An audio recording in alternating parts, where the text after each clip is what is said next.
Баршаңызға сәлем достар. Бүгін сіздермен макаронды фаршпен дайындайтын боламыз.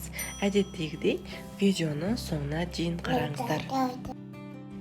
Ең алдымен қызып тұрған табаға сұйық құямыз.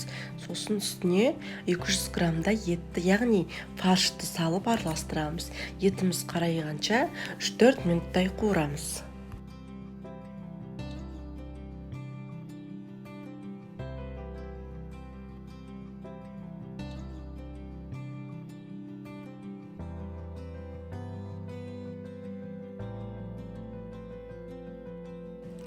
Одан кейін барып үстіне пияз саламыз, үкіштен өткізілген сәбізімізді саламыз, және де чесногымызды саламыз.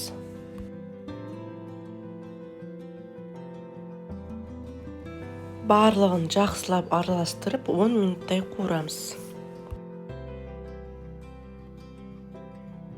Ендігі кезекте томат пастасын саламын.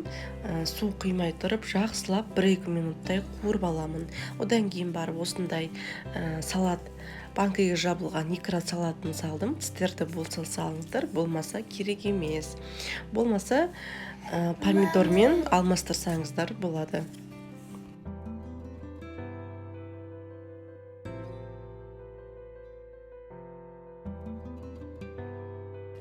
Дәміне қарай тұз, бұрыш, зира салдым.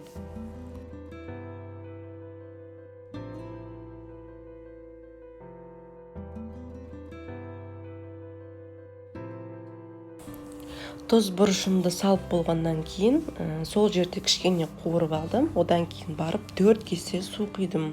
Одан кейін барып үстіне роллтың приправасын салдым. Өзіме ұнайды. Кішкене дәм беру үшін қостым. Салып араластырып, бетін жауып 20 минутқа су қайнағанша қалдырдым. Мінекей суымыз да қайнады. Осы жерде дәм тұзын қарап алыңыздар. Дәм тұзы жақсы болса, макаронды сала берсеңіздер болады деген сөз.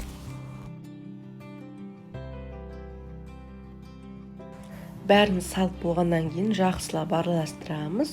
Одан кейін қақпағын жауып, орташа отта 10-15 минутта пісіріп аламыз. Арасында 2-3 минут сайын араластырып тұрыңыздар, асты жабысып қалмасын. Мінекей фаршпен дайындалған макаронымыз да дайын болды.